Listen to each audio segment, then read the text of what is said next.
The tragic backstory is a long-standing trope in Dungeons & Dragons, going all the way back to the beginning. Mm-hmm. Not only is it fun to roleplay, it can allow a character concept that might not otherwise make sense. Stay with us to hear one such tragic backstory and see the character that develops from it.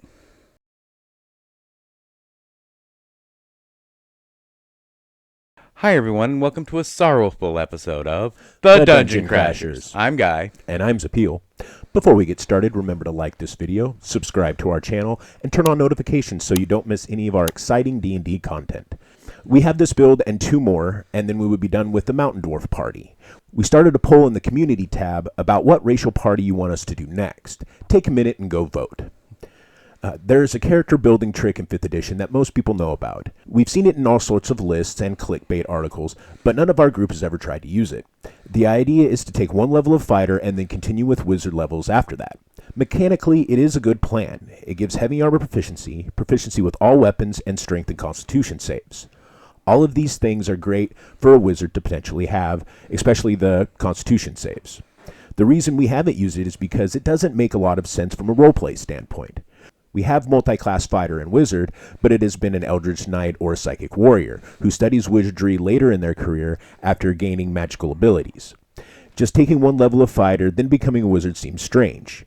Wizards study for years to learn the most basic spells, yet somehow a character starts out as a smart but otherwise average fighter, then after a few adventures he suddenly remembers he's been studying magic for years and has this spell book that he's been carrying around.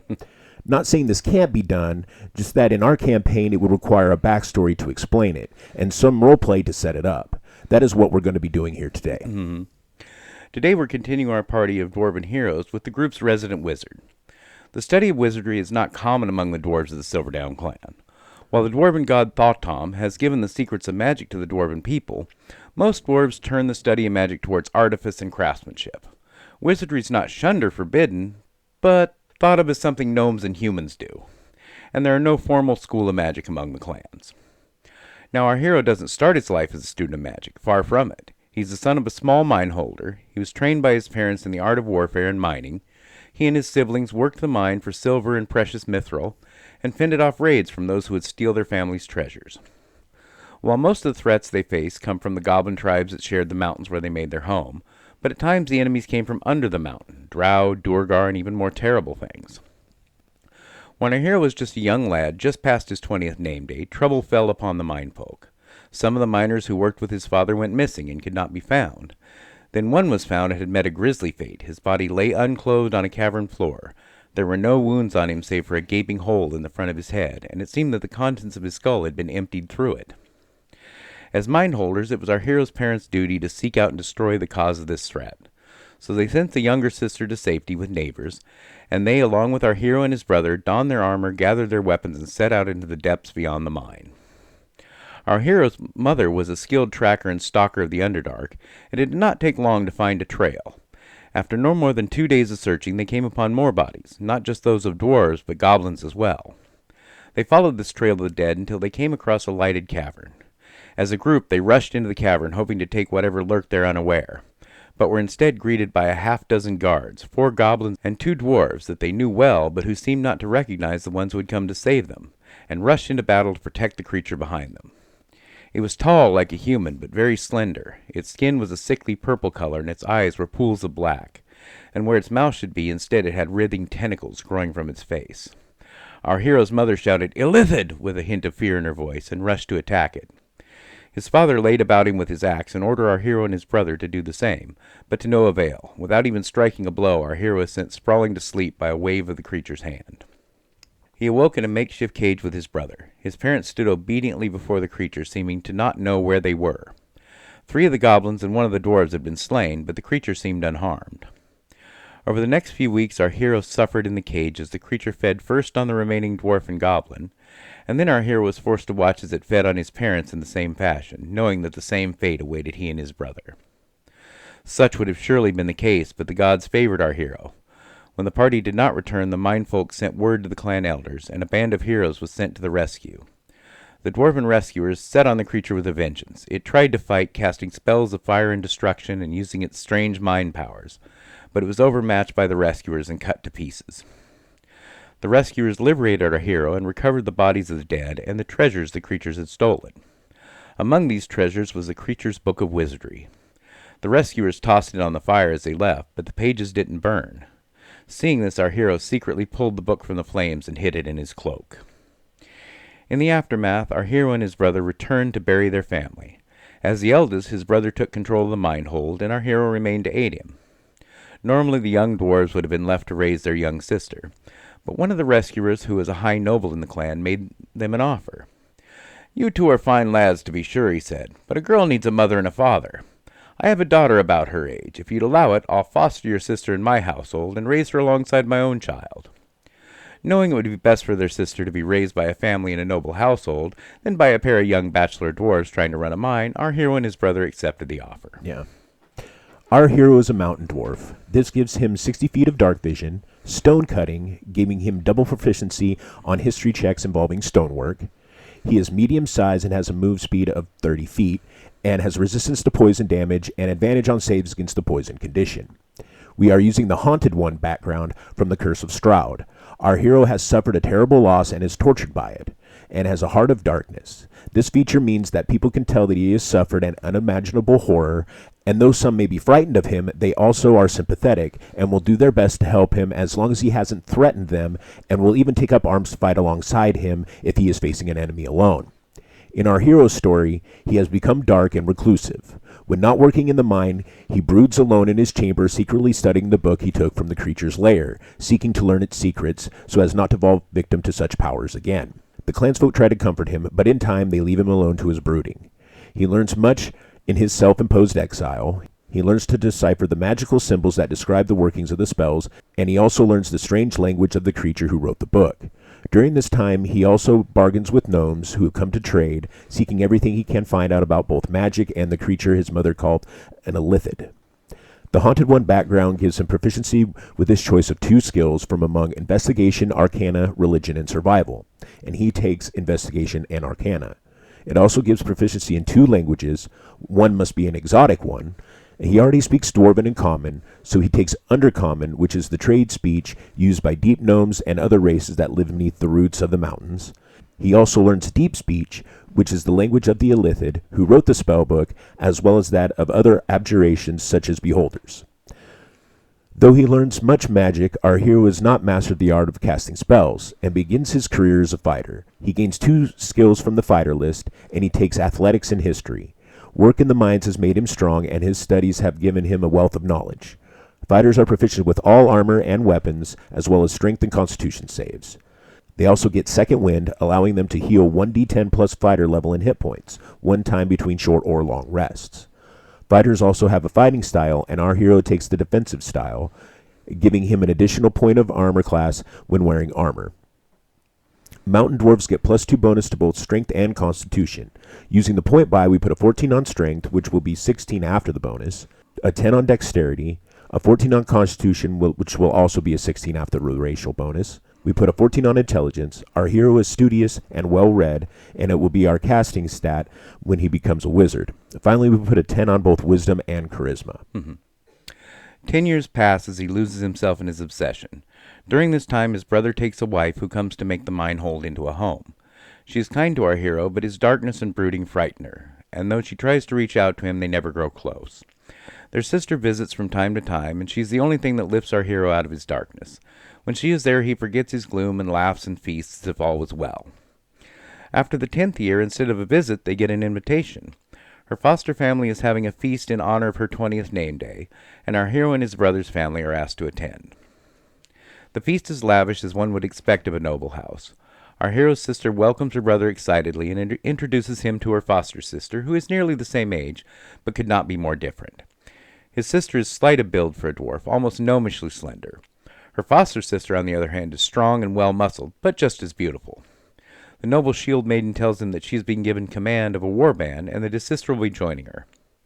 Our hero finds this troubling. His sister has completed her warrior training, but she seems small and delicate, and he fears for her venturing off to battle. He expresses his concern to the young noblewoman, who tells him, "You shouldn't worry, your sister's a true shield maiden, and more than she seems. But if you worry, there's always room for a stout dwarf with an axe. Come fight beside us." Our hero discusses the offer with his brother, who encourages him to go look after his sister, and assures him that he can manage the mine on his own. So with that, our hero leaves his self-imposed exile and begins a life of adventure. Though his darkness never leaves him and he still has terrible dreams, the life of an adventurer suits him, and his sister eases his sadness, and he makes strong friendships with his companions. Despite this, he never ceases in his study of the book. One night while taking watch, his commander awakes to find him reading it in the fire, and quietly practicing spells. When he saw her, he worried that she would condemn his studies, but instead she just smiled and said, "You're pronouncing it wrong." He looked astonished and asked simply, "What?" "The sleeping charm. You have to say it like this."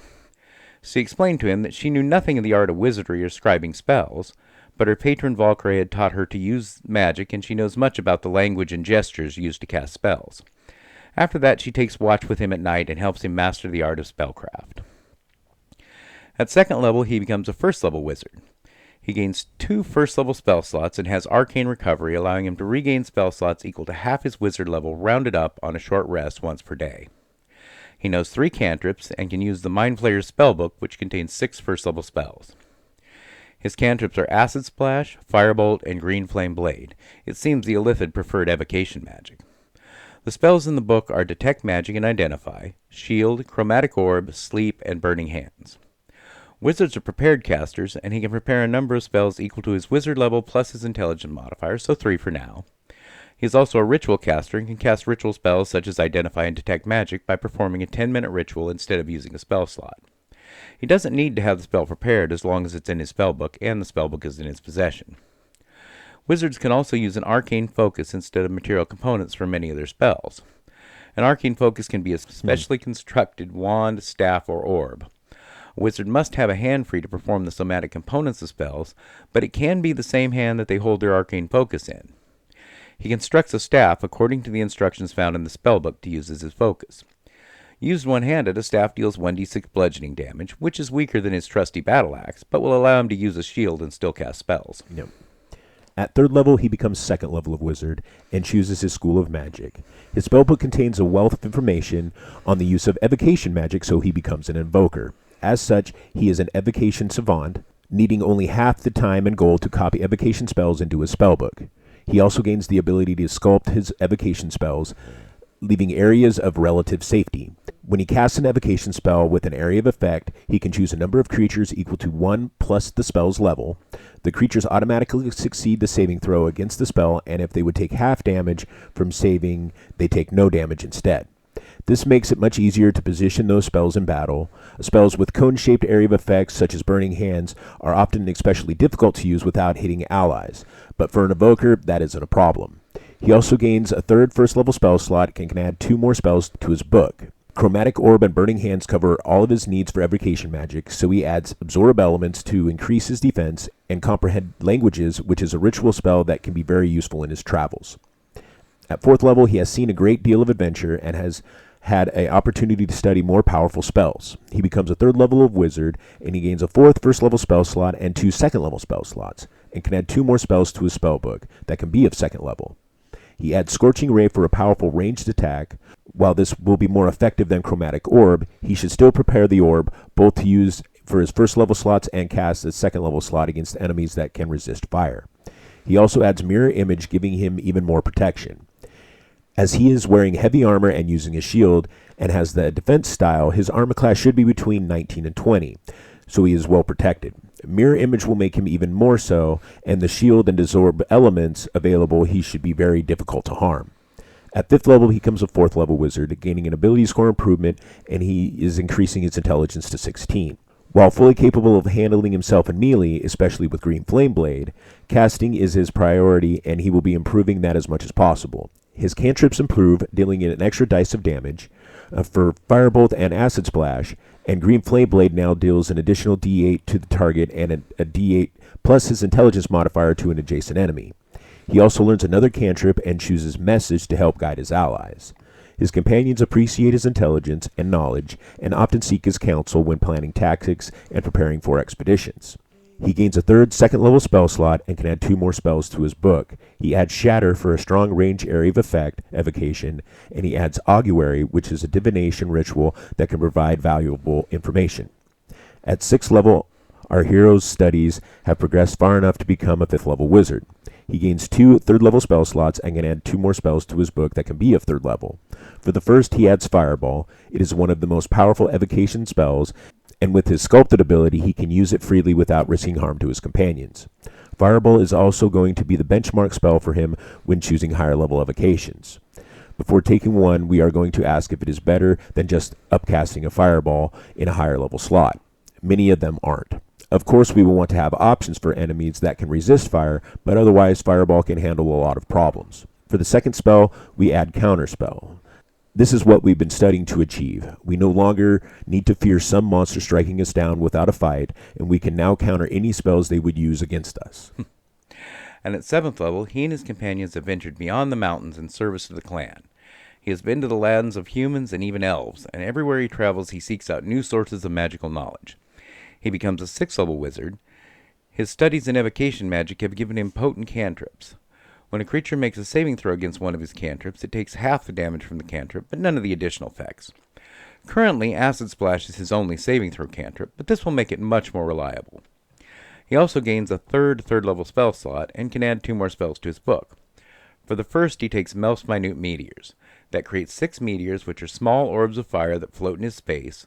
When casting the spell, and as a bonus action every turn, he can cast up to 2 of these at a target within 120 feet, which must make a dexterity saving throw or take 2d6 damage from each meteor. This is less immediate damage than a 3rd level Scorching Ray, but over the course of 3 turns can deal considerably more, and it gives him an excellent use for his bonus action. For his second spell, he takes Dispel Magic to further help him defend against evil spellcasters. At 8th level, he becomes a 7th level wizard. He gains a 4th level spell slot and can add 2 spells to his book that can be 4th level. For the first, he takes Vitriolic Sphere, which deals acid damage in a 20-foot radius sphere. Each creature in the area must make a dexterity save or take 10d4 acid damage and another 5d4 at the end of its next turn. The initial damage from this spell is a little less than a 4th level fireball, but the total damage is greater and it hits creatures that resist fire. For his second, he takes Summon Elemental, allowing him to call his choice of air, earth, fire, or water elemental. It remains and follows its commands for up to an hour, depending on concentration. Each elemental is strong and has different abilities. Their stat blocks are in the spell description. In addition to being strong in a fight, they have all sorts of abilities that can aid him outside of combat. At 9th level, he gains another ability score improvement or feat, and he continues to increase his intelligence, making it 18. His power comes from his spellcasting, and higher intelligence means more powerful spells, and more spells he can prepare. He also gains a second 4th level spell slot and can add 2 more spells to his book. He takes Wall of Fire for a powerful battlefield control spell that also deals good damage. And it is evocation, so his Sculpt spell ability will protect his friends from the initial damage it causes.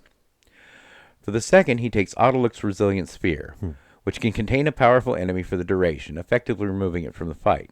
However, it can also be used to protect an ally from harm, although doing so prevents him from helping in the battle.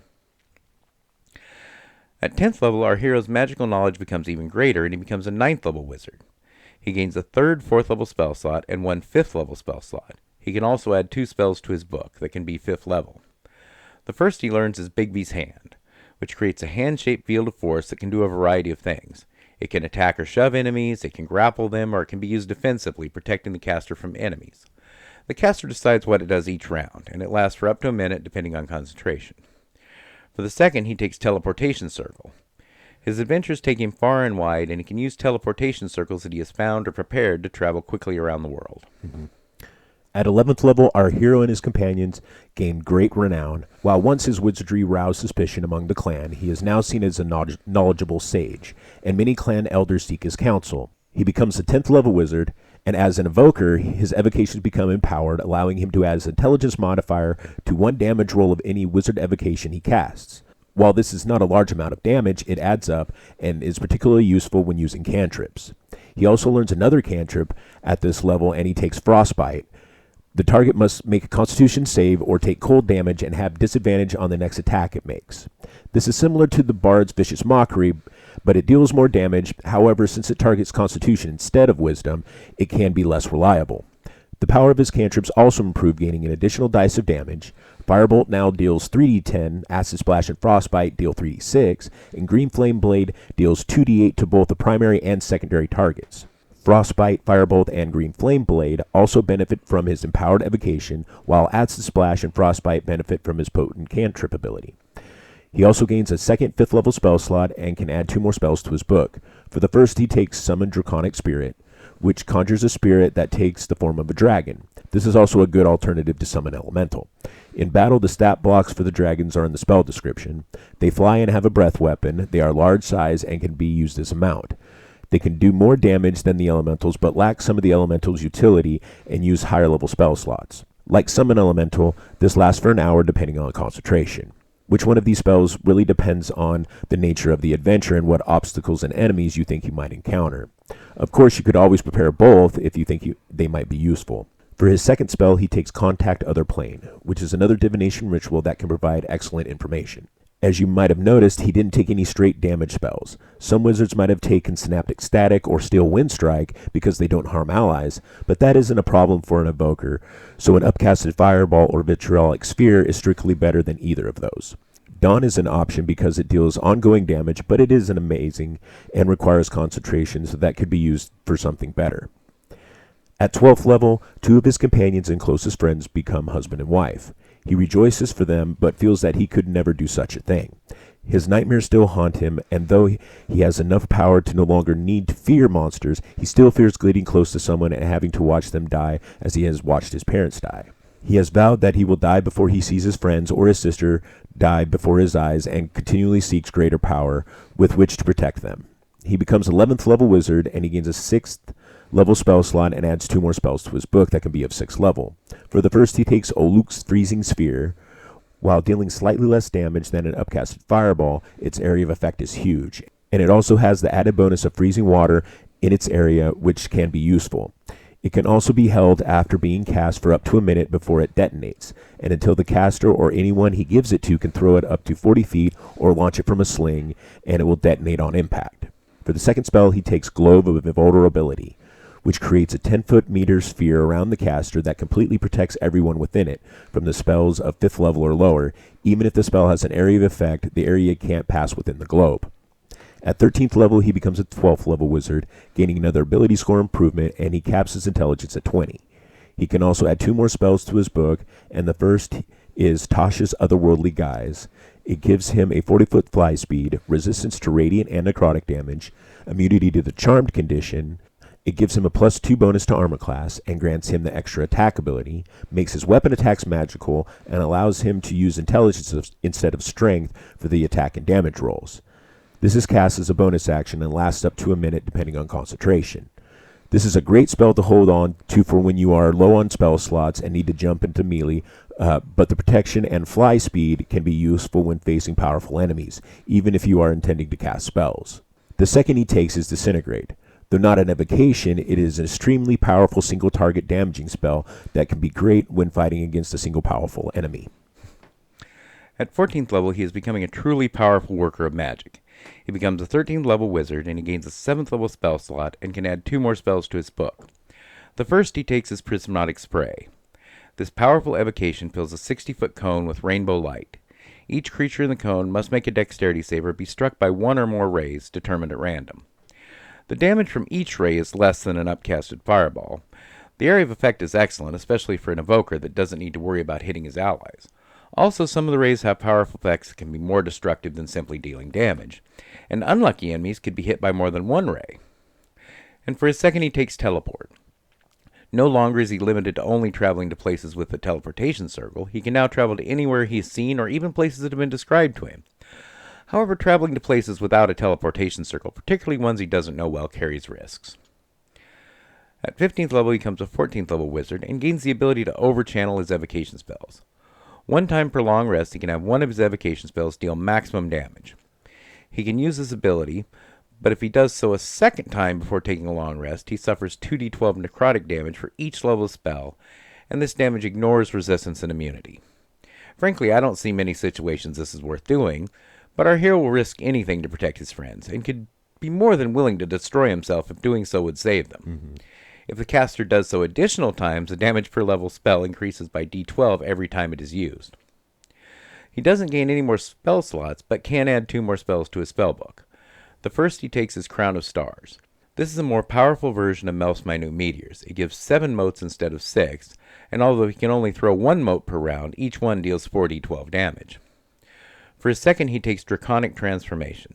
This is similar to Tosh's otherworldly guise, but gives draconic abilities instead of angelic ones. It gives wings that grant a 60-foot fly speed, 30 feet of blind sight, and a breath weapon that he can use every round as a bonus action, that has a 60-foot cone of force that deals 68 force damage on a failed dexterity save, and half on a successful one. It's important to remember that this is a transmutation spell, not an evocation, so he cannot use his sculpt spell ability to protect his allies from the cone. At 16th level, he becomes a 15th level wizard, gaining an 8th level spell slot, and can add 2 spells to his spellbook. The first he takes is Sunburst. The damage is slightly worse than an upcasted fireball, but the radius is 60 feet, and the damage is radiant. It is also a constitution save instead of a dexterity save, which makes it less reliable. But creatures that fail are also blind for 1 minute, or until they make a constitution save at the end of their turn. Undead and oozes have disadvantage on the save, so it's also useful against those kind of enemies, and undead are pretty common. And the second is Illusory Dragon. It summons the illusion of a dragon. When the illusion appears, enemies make a wisdom save or are frightened for 1 minute, and every round it can breathe a cone of either acid, cold, fire, lightning, necrotic, or poison that deals 7d6 damage on a failed save and half on a success. The dragon is tangible, but immune to all damage. This is an illusion, not an evocation, so again, Sculpt spell can be used to protect your allies. And at 17th level, our hero and his companions become powerful leaders among the clan. Although young as dwarves measure such things, they have done many great deeds and gained honor and power. Perhaps our hero has found apprentices and is establishing a magical tradition among the dwarves of Silverdown. He is now a 16th level wizard, and gains an ability booster feat, and he increases his constitution to 18. More hit points and better constitution saves will make him much stronger. He can also add 2 more spells to his spellbook, and he takes Dominate Monster and Feeble Mind. Dominate Monster can end some encounters outright, and vastly change the odds of the rest, and Feeble Mind can absolutely destroy enemy spellcasters, which is our hero's greatest goal. His cantrips improve for a final time, adding another dice of damage, and this applies to both targets of Green Flame Blade. At 18th level, our hero becomes a 17th level wizard. He gains a 9th level spell slot and can add 2 more spells to his book. The first he takes is Meteor Swarm. It is hands down the most powerful evocation in the game, with massive range, area of effect, and damage. With Sculpt spell, you and 9 of your closest friends can stand in the middle of the apocalypse and watch as your enemies are blown to pieces. His second choice is Wish. It is a powerful and versatile spell, and every wizard should know it. At 19th level, he becomes an 18th level wizard, and he gains signature spells. These are the first and second level spell that can always be prepared, and he can cast them without spending a spell slot. For the first, he chooses Shield. Having it as an at-will ability is nearly good as having a +5 bonus to armor class and immunity to magic missiles. For the second, he takes Mirror Image. Even at this level, it is still a good defensive spell, and now he can benefit from it whenever it is needed.